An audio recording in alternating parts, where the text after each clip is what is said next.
During my police interview, the detective said, "Your search history shows more daily evidence deletion than most criminals." Detective Rodriguez slid a thick folder across the metal table. My hands were cuffed, my lawyer hadn't arrived yet, and I was 17 years old, sitting in an interrogation room that smelled like stale coffee and broken dreams. The fluorescent lights buzzed overhead like angry wasps, casting everything in a sickly yellow glow. "Care to explain why you clear your browser history every single day?" she asked, tapping her pen against the folder. "Sometimes multiple times per day." I stared at the folder, trying to keep my face neutral. Through the small window, I could see my stepmom Diane pacing in the hallway like a caged animal, probably already planning how this would ruin her reputation at the country club. Her perfect blonde hair was disheveled for the first time in years. "I like privacy," I said, my voice steadier than I felt. Detective Rodriguez laughed, but there was no humor in it. "Privacy? Honey, we pulled everything from your hard drive anyway. Deleted doesn't mean gone, especially when you're dealing with federal investigators." She opened the folder with deliberate slowness. "But here's what's interesting, your search patterns." My stomach dropped like I'd swallowed a stone. She pulled out printed pages, each one time-stamped and highlighted. "Let's see. How to hide bruises with makeup. What happens if you don't report domestic violence? Can minors file police reports without parents? And my personal favorite, how long do cigarette burns take to heal?" I kept my face blank, but my heart was hammering against my ribs so hard I was sure she could hear it. "Then we have the really interesting ones," she continued, flipping through more pages. "Home security systems. How to secretly record audio. Where to hide tiny cameras. Voice-activated recording apps. You've been busy, haven't you?" I said nothing, focusing on breathing steadily. But the most curious searches started 3 months ago. How to plant evidence. How to frame someone for domestic violence. Making fake bruises look real. Anonymous tip lines for child abuse. She leaned forward, her dark eyes boring into mine. "Here's what I think happened, Zara. I think you've been planning something big for months. And I think whatever you did to your stepfather wasn't self-defense." I finally looked up, meeting her gaze. "What happened to my stepfather?" "You tell me. He's been missing for 4 days. His car was found at the bottom of Miller's Pond with enough of his blood inside to suggest he didn't just take a little swim." The room went silent, except for the humming fluorescent lights and the distant sound of phones ringing in other offices. "The thing is," Detective Rodriguez said, pulling out evidence bags one by one, "we found your fingerprints on his car door handle. We found fibers from your jacket on the driver's seat. And we found this."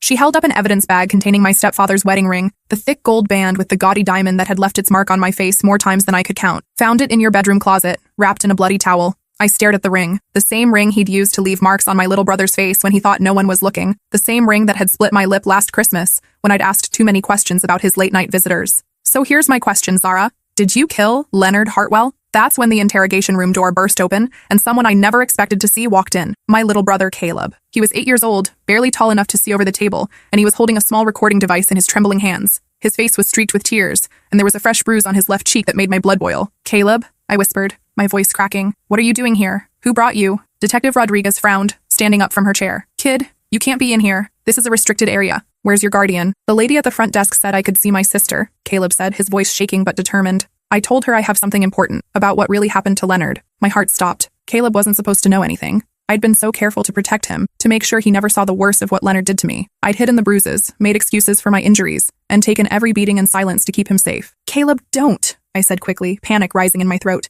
"You don't need to be here. Go back to Mom." "I can't." His lip quivered. "Mom's in the hospital. Uncle Vince brought me here. He said I had to tell the truth about what you did." Detective Rodriguez's expression sharpened. "Vincent Morrison brought you? Where is he now?" "He's waiting in the parking lot," Caleb said. "He told me what to say, but I can't lie anymore. I'm tired of being scared all the time." He looked at me with those big brown eyes that made everyone want to protect him. "Zara didn't kill Leonard, but I know who did, and I have proof." The detective exchanged glances with me, then gestured to a chair. "Okay, son, why don't you sit down and tell me what you know? But first, I need to call child services to make sure you have proper representation here." "No," Caleb said firmly, sounding older than his 8 years. "If you call anyone, Uncle Vince will know I told. And he'll hurt Zara worse than Leonard ever did." He climbed onto the chair, still clutching the recorder. His small hands were shaking so badly he could barely hold it steady. "I've been recording everything for months," he said. "Zara taught me how to use her old phone to make voice recordings. She said if anyone ever tried to hurt me, I should have proof." My throat tightened. That had been back in January after I'd found Caleb hiding in his closet with a bloody nose. Leonard had been helping him with homework, and Caleb had given the wrong answer one too many times.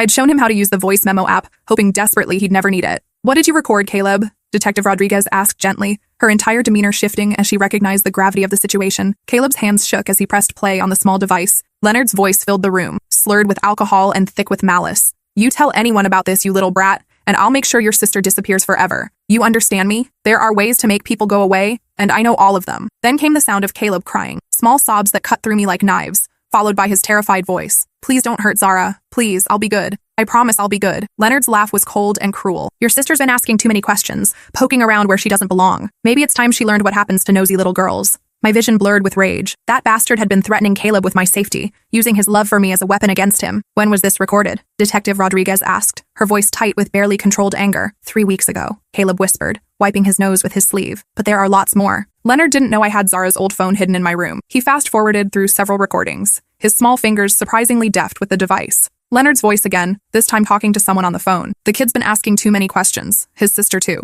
I think they're starting to figure out what's really going on here. A different voice responded, crackling through the phone speaker with a familiarity that made my skin crawl. Then maybe it's time to clean house, Leonard. Start with the girl. Make it look like a teenage suicide. Kids these days, you know? So unstable. And the boy? Accident. Kids have accidents all the time, especially when they're grief-stricken over losing their big sister. Detective Rodriguez leaned forward, her knuckles white as she gripped the edge of the table. Do you know who he was talking to, Caleb? Caleb nodded, fresh tears spilling down his cheeks. Uncle Vince, Mom's brother. He comes over for dinner every Sunday and he always brings me presents. But they're not really presents.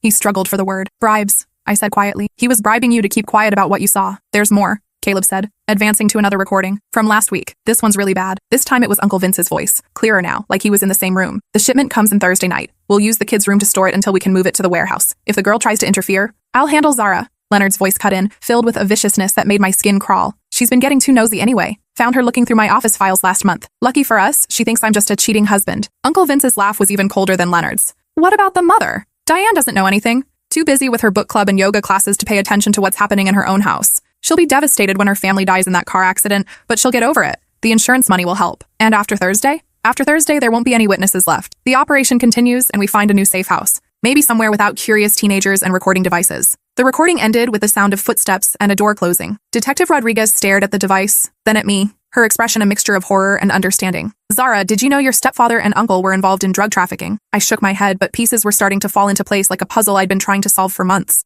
Leonard's mysterious business trips that never seemed to involve actual real estate. The men who came to the house at odd hours, always entering through the back door. The way he'd gotten so violently angry when I'd accidentally walked into his office that night in February. I knew something was wrong, I said slowly, but I thought he was just cheating on Mom. The late nights, the secretive phone calls, the way he'd panic whenever I got too close to his office. What happened Thursday night, Caleb? The detective asked. Caleb looked at me with tears streaming down his face. I was supposed to be at Tyler's sleepover, but I got sick and threw up all over Mrs. Patterson's carpet. She called Mom to come get me. He paused, wiping his nose with his sleeve. The gesture was so achingly young that it broke my heart all over again. When we got home, there were trucks in our driveway. Big white ones like the kind that deliver stuff to stores. Mom didn't think anything was weird because Leonard told her he was expecting furniture for his office. I remembered that night. I'd been working a double shift at the diner, trying to save money for college applications. By the time I got home at midnight, everything had seemed normal. I snuck up to my room through the back door like I always do when I get home late, Caleb continued. But there were strange men moving boxes into it. My toys were all shoved in the closet and there were white bags everywhere. Lots of them. My stomach twisted. They'd been using my little brother's bedroom as a drug storage facility while he was supposed to be safely away at a sleepover. I hid in Zara's room and kept recording everything, Caleb said. That's when I heard them talking about getting rid of us. He pressed play on another recording. This time the voices were crystal clear, coming from what sounded like right outside my bedroom door. The girl's 17, Uncle Vince said in a conversational tone, like he was discussing the weather. She could testify against us if this ever goes to trial. Smart kid too. Probably already knows more than she's letting on. So we make them both disappear, Leonard replied. Car accident on the way to visit colleges. Family vacation gone wrong. These things happen all the time. What about Diane? She's my sister, Leonard. I can't just... She doesn't know anything, Leonard interrupted. She thinks I'm in real estate and you work in construction. She'll be devastated by the tragic loss of her children, but she'll get over it, especially once the life insurance pays out. Uncle Vince was quiet for a moment. How much are we talking about? $500,000 each, plus the house, which is worth another $300,000. Diane will be a very wealthy widow, and grief-stricken widows don't ask questions about their dead husband's business dealings. I felt sick. They'd been planning to murder me and Caleb for insurance money and make our mom think it was a tragic accident. Worse, they were going to use her grief to cover their tracks. But then something went wrong, Detective Rodriguez said, looking at Caleb with increasing concern. What happened next? Caleb's voice got very small, barely above a whisper.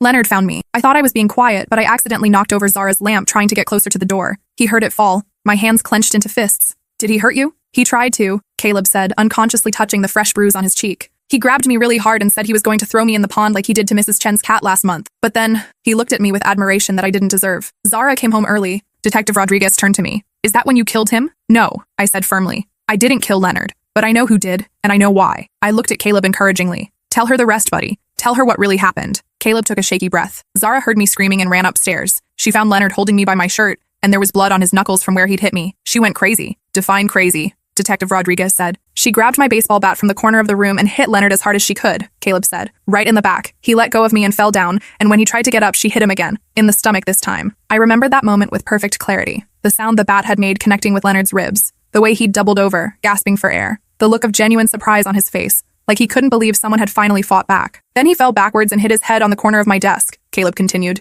There was blood everywhere. On the carpet, on my bookshelf, even on some of my stuffed animals. My chest tightened, remembering the sound Leonard's head had made when it connected with the sharp corner of Caleb's wooden desk. The way his body had gone limp, his eyes rolling back. Was he dead? The detective asked. No, Caleb said. He was still breathing, making these weird choking sounds. Zara checked his pulse and said we had to call 911. But you didn't call 911, Detective Rodriguez observed. Because Uncle Vince came back, I said quietly. He'd forgotten something in one of the trucks. Caleb nodded. He heard the noise and came upstairs to check. When he saw Leonard on the floor bleeding, he started yelling at Zara. He said she'd ruined everything and that now the police would find out about the drugs. What did Vince do? Caleb's voice became barely a whisper, and I had to strain to hear him. He took one of the bags from my room, the white powder. He forced it down Leonard's throat while he was unconscious. My hands trembled, remembering the horror of watching my uncle murder my stepfather, while Leonard was helpless and barely conscious. The way Leonard's body had convulsed as Uncle Vince poured the cocaine down his throat. How long it had taken for him to stop moving. Then he made us help him move the body to Leonard's car, I said, my voice hollow. He said if we didn't help, he'd kill us both right there and tell everyone we'd overdosed on Leonard's drugs. He'd make it look like we'd gotten into his stash and accidentally killed ourselves. So you helped dispose of the body? We had to, I said. But I was recording everything on my phone. I hid it in my jacket pocket and let it run the entire time. I looked at Caleb. Show her the last recording. Caleb scrolled through the files on his device until he found the right one. This is the worst one, he warned Detective Rodriguez. It's really long and Uncle Vince says awful things. He pressed play. Uncle Vince's voice filled the room, calm and measured like he was giving a business presentation. Listen carefully, you two, because I'm only going to explain this once. Leonard died of a drug overdose. He'd been using for months, stealing from his own supply, and tonight he took too much. You found him like that when you got home and you panicked. That's your story. Then came my voice, trying to sound scared and confused. What about the blood? What about the bruises on Caleb? You'll say Leonard was high and violent. He attacked the boy during one of his drug-fueled rages, and when you tried to intervene, he fell and hit his head. Self-defense. Very tragic. Very believable. Uncle Vince paused, and there was the sound of a car door slamming. And Zara? If you're thinking about going to the cops with some sob story about abuse, remember, your fingerprints are all over that car now. Your DNA is in that house. Your baseball bat has Leonard's blood on it. No jury in the world is going to believe a troubled teenage girl with a history of fighting at school over a respected businessman and his grieving brother-in-law. The recording continued for another 10 minutes, with Uncle Vince methodically explaining how he'd frame us if we ever spoke up, how he'd plant more evidence, how he'd make sure we both ended up in juvenile detention or worse. When it finally ended, Detective Rodriguez sat back in her chair, her face pale. Where is Vincent Morrison now? She asked. I don't know, I said. After we helped him dump Leonard's car at the pond, he drove off in his truck, said he had to go back to the house and clean up any evidence of the drug operation. That was 4 days ago. And the ring we found in your room? I looked down at my cuffed hands. Uncle Vince planted it there. He came back the next day while Mom was at work and Caleb was at school, let himself in with Leonard's keys, said it was insurance to make sure we kept our mouths shut about what really happened. Detective Rodriguez nodded slowly. The blood on the towel? Leonard's? I admitted. From when I hit him with the bat. I kept it because... I paused, trying to find the right words. Because I knew Uncle Vince would try to frame me eventually. I thought having evidence of what really happened might help prove my side of the story. But why were you searching for information about planting evidence and making fake bruises? For the first time in days, I almost smiled. Because I was trying to figure out how Uncle Vince was planning to frame me. I knew he was smarter than Leonard, more careful. I wanted to stay one step ahead of whatever he was planning. And the other searches? About hiding bruises and recording audio? Those were real, I said quietly. Leonard had been hurting me for 2 years, almost since the day he married Mom. And after I realized he was also threatening Caleb, I started planning how to gather evidence against him. The cigarette burns? I rolled up my sleeves, showing Detective Rodriguez the small circular scars that dotted my forearms. Leonard's favorite punishment. He'd hold his cigarette against my skin whenever I asked too many questions or tried to protect Caleb. Her face hardened. Why didn't you just call the police when the abuse started? I looked at her like she was insane. Have you met my stepmom? She thinks Leonard walks on water. Still does, even now. And Uncle Vince plays poker with half the cops in this town every Tuesday night. Who was going to believe me? She sighed. So, you decided to take matters into your own hands. I decided to protect my little brother. I corrected. Everything I did was to keep Caleb safe. The research, the recordings, the evidence gathering. All of it was because I knew someday I'd need proof of what was happening in our house. Detective Rodriguez studied both of us for a long moment. I need to hear all the recordings. Every single one. And I'll need you both to give full statements about everything that happened. Are you going to arrest us? Caleb asked in a small voice. No, son, you're victims here. Both of you. She looked at me seriously. Though I wish you'd come to us sooner, Zara. We might have been able to prevent this whole situation. Would you have believed me? I asked. Really? A 17-year-old with a record of fighting at school, accusing her well-respected stepfather of abuse and drug trafficking, with no proof except some bruises that could have come from anywhere? She didn't answer, which was answer enough. Over the next 4 hours, Caleb and I told Detective Rodriguez everything. How Leonard's abuse had started small, yelling, grabbing, the occasional slap when Mom wasn't looking. How it escalated after he married our mom and realized she was completely oblivious to his true nature, too busy with her social life to notice what was happening to her own children. I told her about the first time I found drugs in his office, hidden behind legal textbooks in a secret compartment. How he'd caught me snooping and threatened to have me arrested for breaking and entering if I ever spoke up. How I'd started researching everything I could about gathering evidence and building legal cases because I knew someday I'd need proof that would stand up in court. Caleb shared recordings I'd never heard, conversations between Leonard and Uncle Vince about using our house as a distribution center for their operation, plans to expand their network using Leonard's legitimate real estate business as a front, details about corrupted officials who looked the other way in exchange for regular payments. There's something else, I said as we finished our statements.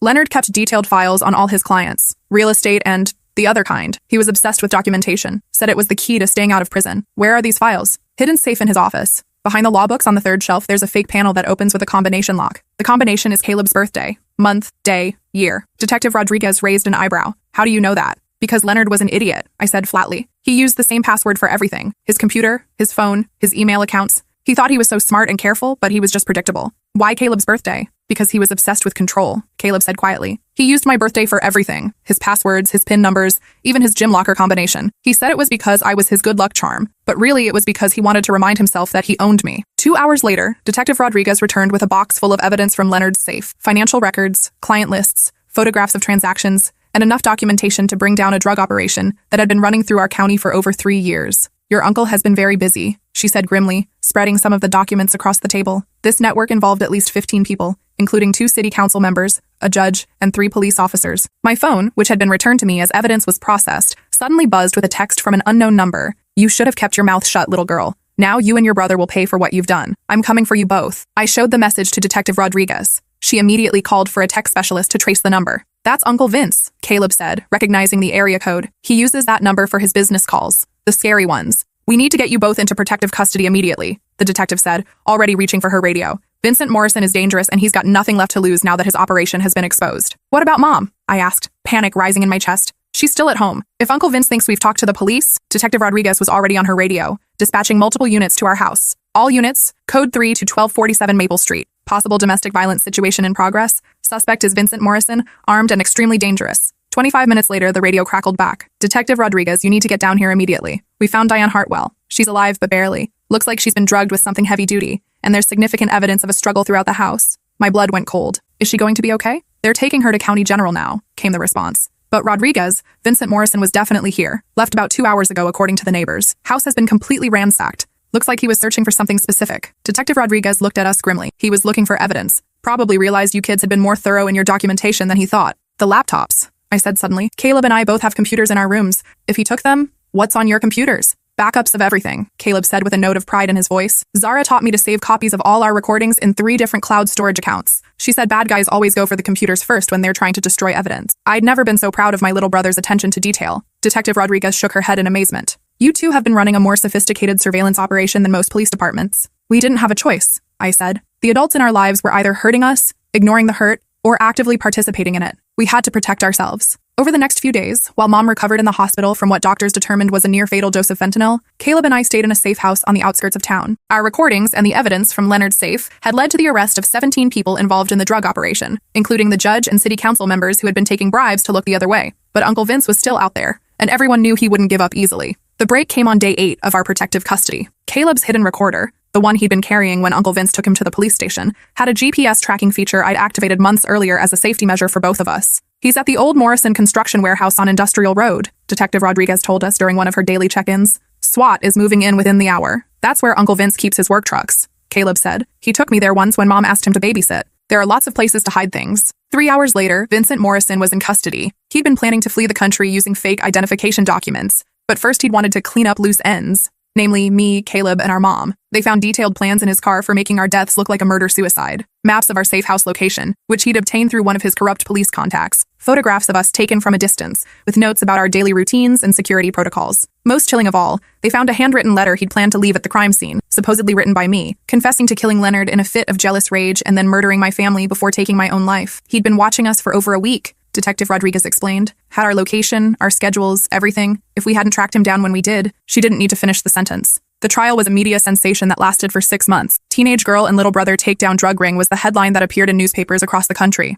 We became reluctant celebrities, with reporters constantly trying to interview us and documentary filmmakers wanting to tell our story. The judge called us remarkably brave and resilient during Uncle Vince's sentencing hearing. Vincent Morrison was sentenced to life without parole for Leonard's murder, plus additional charges for drug trafficking, conspiracy, and attempted murder of a police witness. Leonard's cause of death was officially ruled homicide by drug overdose, committed by Vincent Morrison. I was cleared of all charges, though the judge strongly recommended intensive counseling for both Caleb and me. The other members of the drug ring received sentences ranging from 15 to 30 years. The corrupt officials lost their positions and faced federal charges. Mom struggled tremendously with the truth about Leonard and her brother. The doctor said the fentanyl Uncle Vince had given her had caused some permanent memory issues, but she remembered enough to feel crushing guilt about not protecting us. I should have seen the signs, she said during one of our family therapy sessions, tears streaming down her face. Leonard was living in my house, hurting my children, and I was completely oblivious. What kind of mother does that make me? The kind who was being deliberately deceived by people she trusted. Our therapist replied gently. Leonard and Vincent were experts at manipulation. They specifically targeted you because they knew you wanted to believe in the perfect family. But Zara was just a child, Mom protested. She shouldn't have had to protect herself and Caleb. That was my job.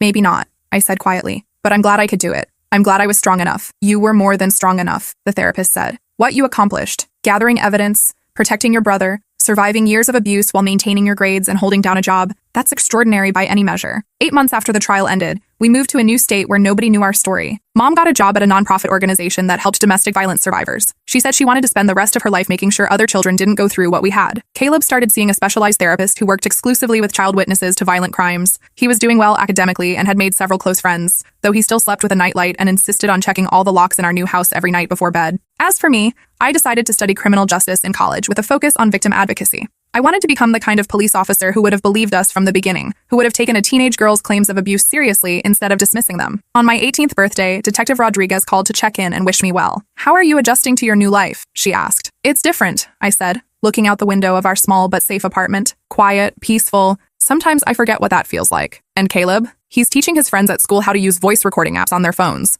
I said with a laugh. Says everyone should know how to gather evidence if they need to. His teacher thinks he wants to be a journalist. Smart kid. Takes after his sister. There was a pause. Zara, I want you to know. What you did was extraordinary. Most adults wouldn't have been able to handle what you went through, let alone protect someone else while doing it. I just did what I had to do. No, she said firmly. You did what was right. And there's a significant difference between those two things. After we hung up, I sat in my new room in our new house, thinking about everything that had happened. About how many times I'd cleared my search history, terrified that someone would discover my research into abuse patterns, evidence collection, and legal procedures. I thought about how that simple habit, deleting my browsing data multiple times every day, had nearly gotten me charged with murder. But mostly, I thought about Caleb, asleep in his own room down the hall, surrounded by his toys and books instead of drug shipments, safe from monsters who wore friendly faces and spoke in gentle voices while planning our destruction. I thought about Mom, finally learning to trust her own instincts instead of deferring to the men in her life. I thought about all the other children who might be saved because Leonard and Uncle Vince's network had been destroyed. That night, for the first time in over 3 years, I didn't clear my browser history before going to bed. I didn't need to hide anymore. We were finally, truly free.